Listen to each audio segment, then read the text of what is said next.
Welcome, and thank you for tuning in to the Elevate with Erica podcast. I'm your host, Erica. My mission is to connect with you through our stories, and in that process, spread inspiration for you to go do amazing things with your life. I had crushed that "this is the way to the perfect job, marriage, and kids" checklist, and was left unhappy, stressed, living paycheck to paycheck, and unfulfilled. I knew there had to be more to life than wishing away the week until Friday, and so I found that proof. And that's what I'm here to do for you and with you. Are you ready to create a life that gets you excited? Then elevate with Erica. Grab a bottle and get comfy, friends. It's time for some unfiltered advice. I have to tell you guys about a new meat delivery subscription service I'm using. ButcherBox delivers high-quality meat you can trust right to your front door. I'm talking free-range organic chicken, humanely raised pork, 100% grass-fed and grass-finished beef, and wild-caught seafood, so you can feel good about what you're eating, but also the taste and the quality are amazing. Free bacon, you guys. Yes, free bacon. And free bacon for life. Did you hear me? That is ButcherBox's latest promotion. Beginning on June 14th, for a limited time only, place your order using my link in the show notes and get free bacon for life in all of your future shipments.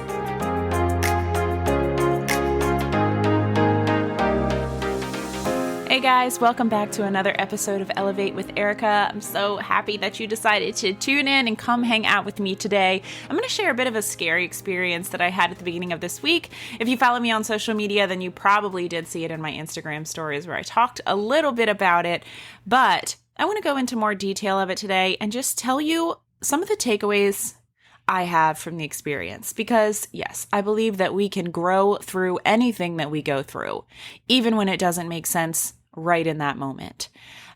So on Monday, I was getting my boys back from their dad. You guys know that I co-parent my children. We split custody right down the middle, and so they had their weekend with him. I was getting them back on Monday.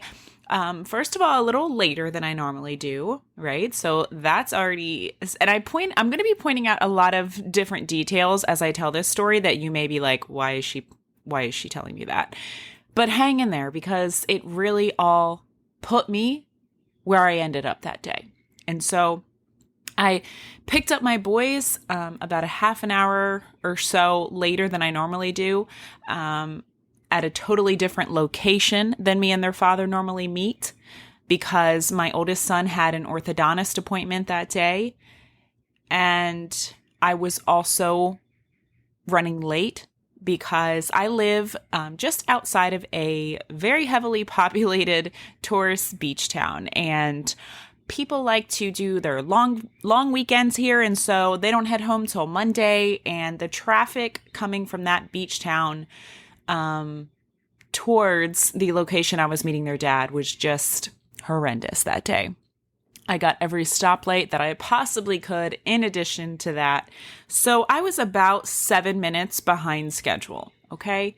So then I get there to the location that I'm meeting their dad, and I have this is a little bit irrelevant, but just to tell you all of the facts, I had some dog food and dog treats from my parents as they unfortunately lost their dog not long ago.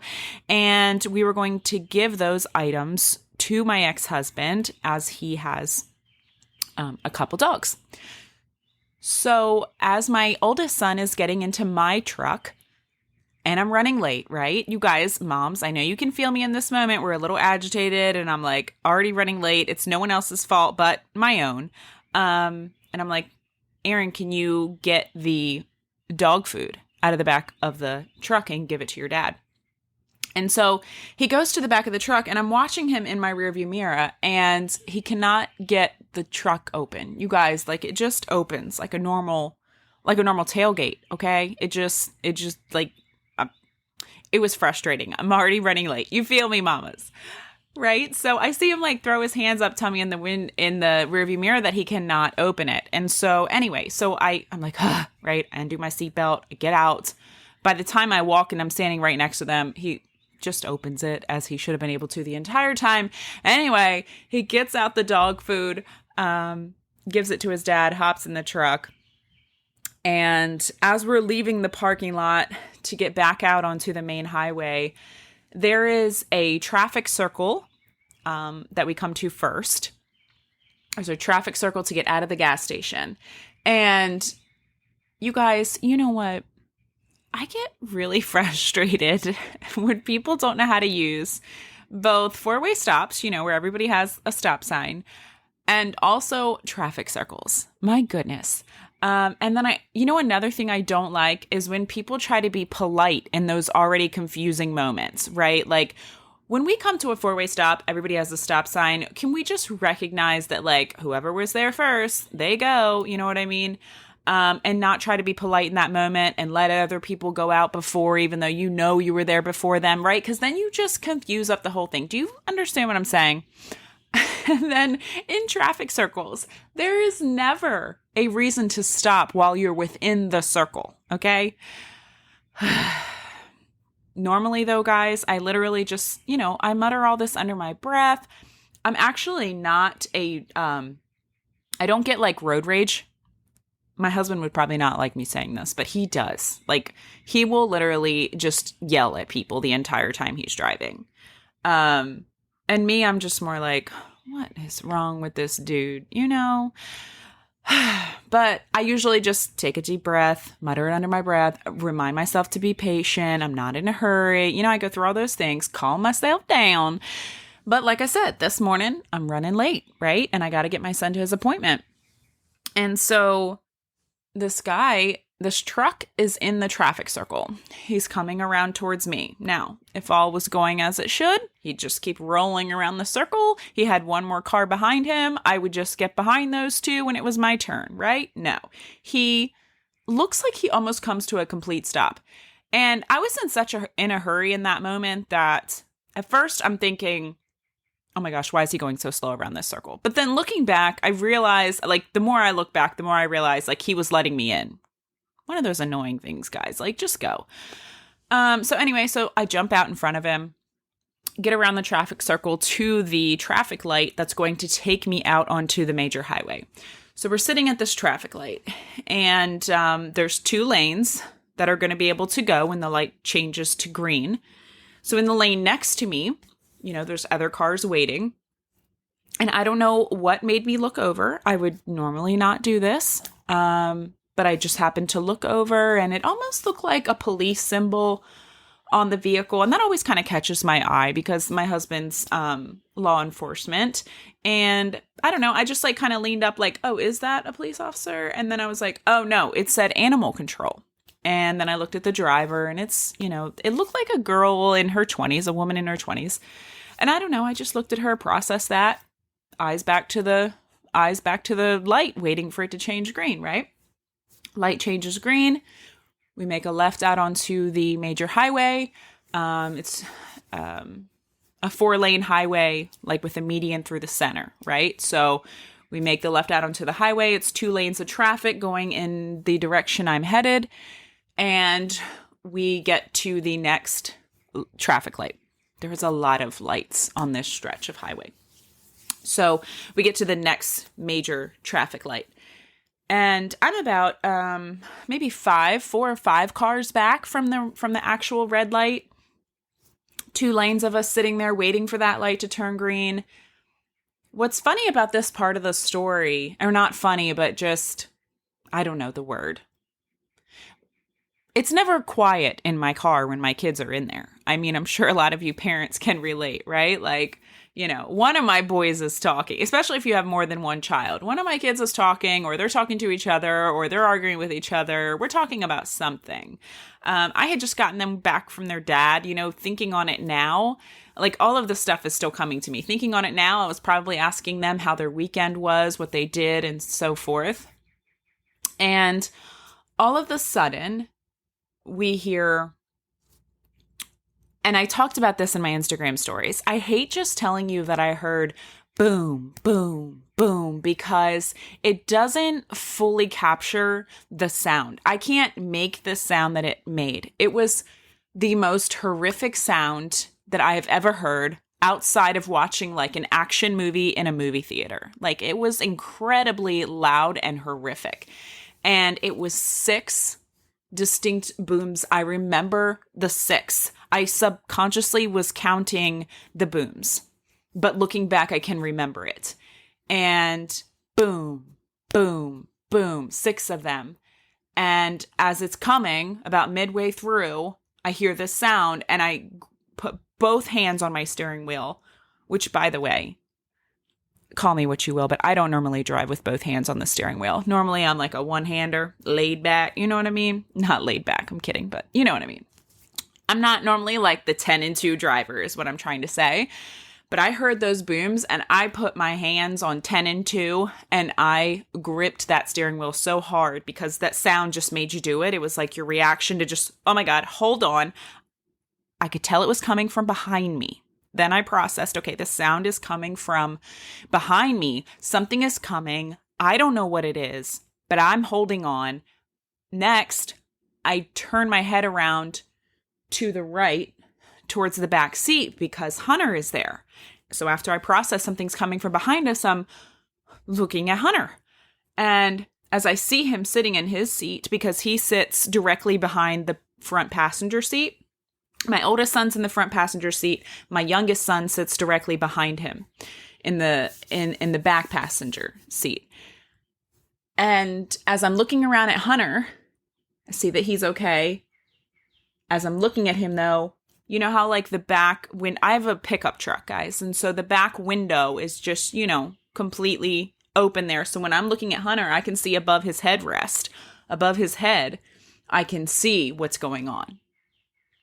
And it was just horrific, if not more than the way it sounded. There is a dump truck. Huge, guys. Dump truck. That stretch of highway is 55 mile per hour. That dump truck never stopped. Never stopped at all of us sitting at this stoplight. Okay, so he is flying into all of these cars, going every bit of 50 to 60 miles per hour.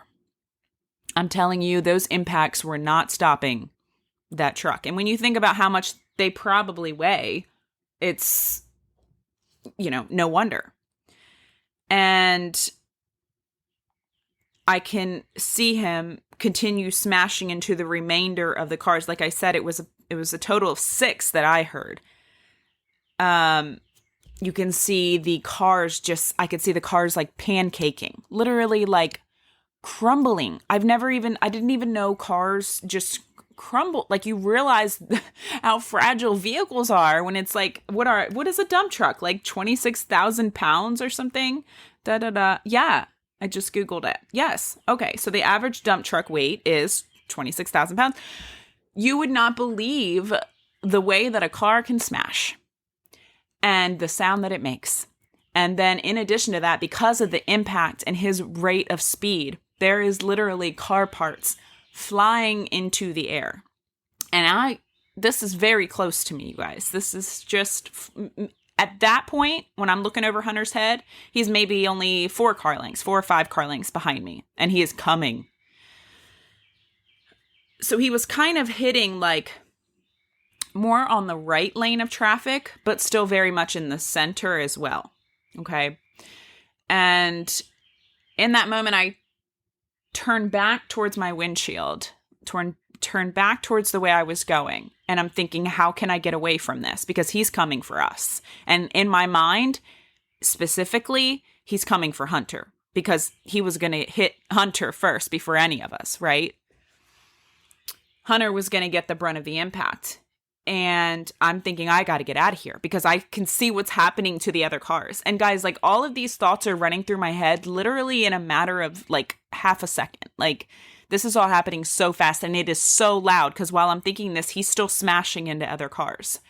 And so I'm already looking to the left of me and I can see that no one is in the turn lane over there and there's some grass. I'm thinking I'm going to turn my steering wheel to the left. Thankfully, I wasn't like butted up to the car in front of me at the stoplight where I could turn my steering wheel to the left and I could get out on that grass. And so as I'm turning my steering wheel all the way to the left, because I can't really go forward much with more traffic stopped in front of me, I look back one more time above Hunter's head just to see how close that dump truck is to us.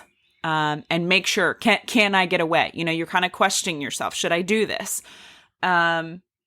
And as I turn around and look, for whatever reason, at this point, the dump truck is it's 2 car lengths behind me is where he finally stopped, hitting everyone. He had turned his steering wheel. As soon as I turned around and looked one last time, he turned his steering wheel to the right and went into the ditch, off into the ditch, slammed into the ditch. I mean, he was still going fast. I still don't know what happened, guys. I don't know if he had some kind of medical emergency, if the truck wouldn't brake. I have no idea, but he took that steering wheel and he yanked it to the right and slammed into the ditch. And I look at the cars around me. It's like you're kind of in shock and you just start, like, you stop hearing anything because you're too busy taking in everything. You know, you're so busy seeing that you can't hear. I don't know how to describe it, but it's like my sight was so overwhelmed that my hearing was not working. I was looking at the damage that had been done. I was looking at the vehicles that were smashed. I was seeing the smoke fill the air. I was seeing the car parts. I was looking at the faces of the drivers in the vehicles around me that were also spared. And their faces were terrified. And I'm sure I looked the same. It was horrific. And immediately, and I'm so proud of him for saying this, but my oldest son said, "Mom, we have to go help." And like, I can't even speak yet at this point, right? And my oldest son, 11 years old, almost 12 next month, is saying, "Mom, we have to go help." Like, that was his instinct. And I love him for that. And I had to make a decision then, though, because I have my 8-year-old in the back seat. We're still very much on a busy highway. I didn't know what traffic was going to keep going. I didn't know where was a safe place to pull my truck off. I didn't know if it was safe to leave my 8-year-old in the vehicle. I didn't know if it was safe to be even near like this dump truck or these cars that had been smashed. I didn't know if fire was going to break out. It didn't feel right, like the right thing to do as a mom with 2 children in her car to get out, to stop there and get out. And in that same breath, I will say that I did look back after my oldest said that, and there was people jumping out of their cars going to help all of those in need. And so I thought, okay, well, what can I contribute to this moment? I can't just drive away from this. What can I contribute in this moment? And guys, again, this is just seconds. This is all happening in seconds. I picked up my phone. I called 911.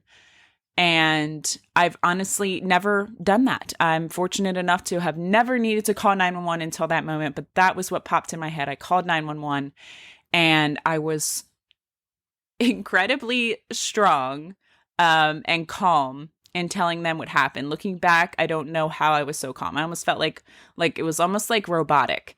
I told them exactly what happened and where exactly we were. I was able to describe everything in great detail. I got off the phone and my son said, "Mom, I don't know how you just talked like that." And I was like, I don't either. It was like something came over me because it was a horrifying moment. And as we started to drive off, we were all just kind of still speechless, to be quite honest. And, you know, we were very much reminded how fragile life is, how fragile we as human beings are. And we were so worried about those people, so consumed with worry about those people. And just in disbelief that dump truck just pulled off to the right like that. I mean, just thinking about it is just so heavy for me still. And, you know, a lot happened that wouldn't normally happen that day to put me where I was in that moment, you know? And I think about all those things. Those are the reasons why I shared all those details in the beginning. And I think about what made me look at that animal control officer.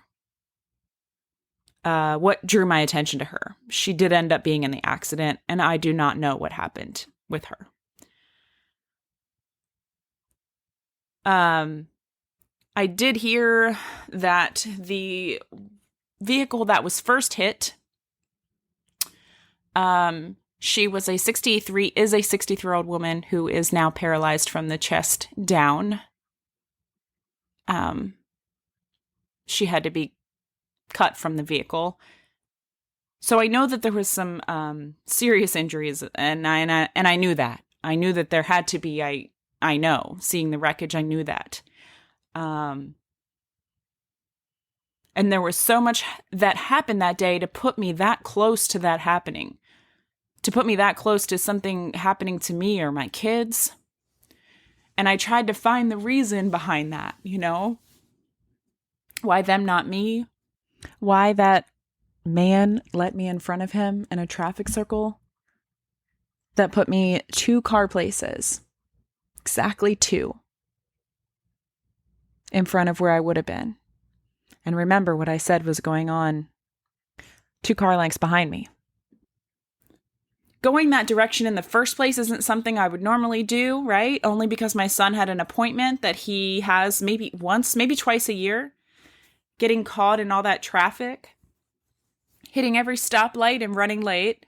Reminding my son to give his dad something from the back of my truck. Someone letting me in a traffic circle. All those minutes, each of those things put me exactly where I was in that terrifying moment. And what made the dump truck driver, after slamming into 6 to 7 cars, finally pull his wheel to the right before he got to us? I don't know. But from an experience that scared both me and my boys, I'm choosing to be open to there being lessons in that.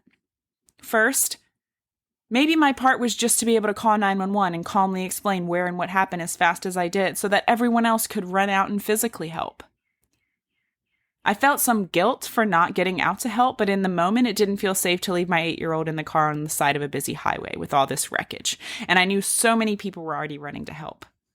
I felt like I did the best that I could in that moment with my kids in tow. But I'm choosing to see that everything that happens for a reason if we choose to see it that way.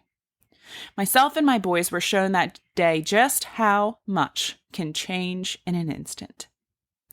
And we saw how we were seconds away from a totally different outcome.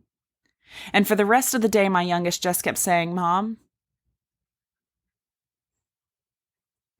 I'm just so glad I'm not in a hospital right now." And each thing that would happen or come up the rest of the day, we would say, "Let's just go for it because at least we aren't in a hospital right now." And while I was putting on a brave face for them, my heart was aching for those people that were injured that day, and that I just continued to say prayers for them. I can't dwell on why them. I don't know why bad things happen, but I can accept and see where my family can grab onto the lessons in the experience and grow through what we go through. We got a brand new gratitude for life that day. We got a brand new appreciation for doing things together and unplugging from all of our devices. We had many moments of silence too, though. And then we would all just do like this big sigh of relief. Each of us just reliving what we had been through at different times and feeling that gratitude again. I can honestly tell you, while it was terrifying, maybe God or whoever, whatever you believe in, knew I needed to be reminded of what's important and to slow down, to take a breath, and to just breathe slower. I am often so consumed by what I need to do to keep growing my business. How can I see success faster? What can I do to be better? How can I do things differently? What is someone else doing that I'm not doing? Why didn't this idea work? And I'm often so stressed over the income I'm bringing in for my family each month, not burdening my husband with my desire to build my own business, not forgetting to carve out time for my kids and my husband in the process. If I didn't have my kids, my husband, or my mom, I'm pretty sure that I would work around the clock and just fall asleep in my laptop every day, guys. It's just my mentality. I'm always looking to be better, to do better, to grow faster, to see success, and then better success, and then better, and so forth. And while I love the part about me that refuses to settle for good, I'm grateful to have a family that also keeps me grounded and reminds me what's really important. It's kind of like, do you ever get so lost in all the to-dos around your house, you forget that playing that board game with your kids is more important than washing the dishes or than folding laundry? Because it really is. And I know so many of us, I was included in this, are so bothered by like the sink full of dishes, but yet we're not bothered by telling our kids no for the 10th time when they ask us to play a game. No, mommy has to wash the dishes. No, mommy has to do laundry. No, mommy has to cook dinner. No, mommy has to clean the toilets. Like, yes, those things need to be done, and sometimes we will have to say no to our kids, but watch how often you're doing this because you're showing your kids what's important. They need you. I can't believe I just said that, honestly, because I was totally the person that couldn't go to bed with a sink full of dishes, and my husband could with zero problem. I didn't want to wake up to the mess, honestly, but now what bothers me more than waking up to that mess is getting to the end of the day and realizing I didn't schedule in any downtime to really be with my family. I let the to-dos consume me. So this terrifying experience I went through, it shook me. It shook me out of being so consumed by to-dos. And don't get me wrong, I'll always be the to-do list girl. You have to schedule your day to get the most out of your day.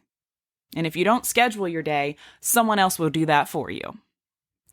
But I'm taking more defined downtime. I'm scheduling in downtime with my family, just like I schedule in work and laundry. Because they are not just as important, they are more important, right? I'm reminding myself not to stress over things I cannot change or control. Stop stressing over if I'm making enough money, if I'm doing enough, and put that energy into staying consistent into what I said I was going to do and seeing the time and the effort I've put into where I am today. Recognizing that the me 3 years ago would be so proud of who I am today and what I did to get here. And she'd probably smack my ass and tell me to keep kicking ass, sister. Get out of your head and into your life. That's what I'm doing. That's what I'm passing along to you. Look at all we've been given to worry over these past couple years. My gosh, it's like a buffet of emotions to worry, of options to worry over, and different emotions to feel. I don't watch the news, not because I'm pretending like nothing bad is happening, but because I control what opinions and energies I allow into my life. It is up to me. I know what's happening in this world around me. I know how I can help and contribute. I don't need anyone else's political opinion. I don't need someone telling me what's important and how I should feel in order to make my impact on this world. Stop stressing over shit you're not doing anything about. Get out of your head and into your life. What about what's going on right in your home or within your close circle of family and friends? How can we start to be there for one another a little better in times when mental health is just not so good? People are struggling, most in silence. How can we be better humans and be there for our people? If everyone thought that way, do you know the impact? Do you see the impact? And how can you make an impact with those close to you? Can you be a better you to you? Yes. But can you be a better friend, a better spouse, better parent, a better son or daughter? That's what we need to plug into. We need one another, especially right now. We're out here stressing over things that haven't even happened yet in a lot of cases, right? I'm sure you guys have heard the talks of recession and prices continuing to soar, and we're just stressing out. Not doing anything about it, but we're stressed, right? It's the topic of conversation everywhere you go. How much gas you just paid to get to that location. How much groceries you just bought for your family for the week. For what? Unless you're going to do something about it. Start researching ways to earn residual income for you and your family, side jobs, ways to make extra income online. The resources are there. But unless you're going to do something about it, focus on what you have now. Unplug from the stress and plug into your life. Put your energy there. These are the things I've been telling myself since we had that experience on Monday. I thought the worst. I did maybe selfishly think about myself too. I thought about how glad I am that I'm pursuing big, scary dreams and not sitting in a job I wasn't happy in anymore, because having pursued this is one of the greatest joys of my life, honey, even if I'm not where I want to be. If something happens to me, know I was doing what I love. But I also thought about if something had happened to Hunter in the back seat, or both my boys, because that dump truck was on their side. Or if they had lost me and just been in there scared. I thought about all the different ways in which our lives could have changed, and I had to check myself. Because I haven't been focusing on what's important. I haven't been putting my energy in the right places. I have gotten caught up in how slow business has been as everyone is putting their self-care on the back burner, hanging on to their money or spending it on unhealthy ways to cope with the world around them. I've been frustrated and wondering if I'm not doing enough, and then doing more and more and more, and taking time away from my own mental health and time away from my own family. And guess what? All that stress and worry and overdoing didn't change a damn thing. Because I can't control other people. I can only do what I do, fulfill what I know my purpose on this earth is to do, and the rest is not my burden to carry. And the energy I've spent carrying it, I'd rather be spending on pouring into my life with my husband and my kids. Be present and where you are and control what you can, Erica. That's what I've been repeating to myself this week as I break out of bad mental habits, self-sabotaging ways of thinking that I had fallen into. My friend Jenny sent me a video this morning, and it relates to the lessons I've taken from Monday. Your delay is not your denial. Your delay is not your denial. That's what I personally needed to be shaken from. And while I could do a whole other episode on this, and probably will, it truly was one of the things I needed to open my eyes to, and one of the things that this horrible experience did for me. Like I said, I always want to be better. I always want to do better. I'm also a very competitive person. I mean, my mom's a whole other level of competitive, but she's definitely where I got it from. When things are not going for me as well as I wish that they were, or as good as they are for someone else, I turn inward. I think the answer lies in me just not being good enough, not doing enough. And while, hey, listen, sometimes that's the answer, right? Sometimes I've not been spending my time wisely, right? I'm not putting systems in place to work more efficiently, and there is areas that I need to work on. But most of the time, it's just recognizing that my delay is not my denial. The pace of the growth in my business does not mean I'm not on the right path. It just means it's not my time yet. Maybe I'm not who I need to be to see that level of success yet. Maybe I don't have the team. Maybe I haven't met the people that are supposed to go to the top with me yet. The delay in the success I desire does not mean I won't have it. So I can stop stressing over that and put that energy into what really matters. And on that day, I was reminded what really matters. Take a deep breath. Breathe slower. Be present. And do what you are put here to do, and you will end up where you are meant to be.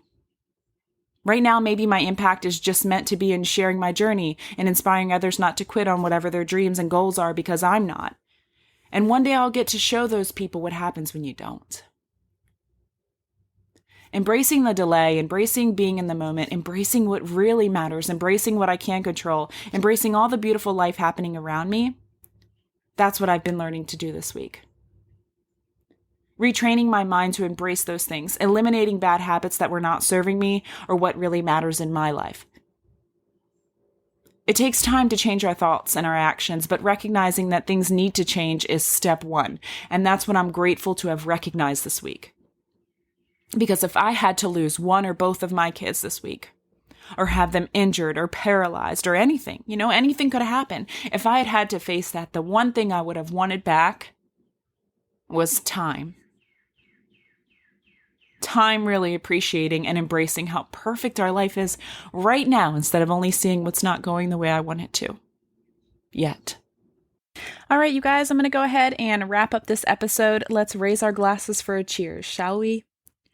Cheers to being right here, together today. To being present in this moment with me. Connecting through our experiences and elevating your life with me. To letting go of stressing over things we cannot change or control, over a future we cannot see, over places we'd rather be, over the pace in which we are reaching our goals, and instead putting that energy into celebrating the life that we have right now. Life can change in an instant. Get out of your head and into your life. Until next episode, friends. E.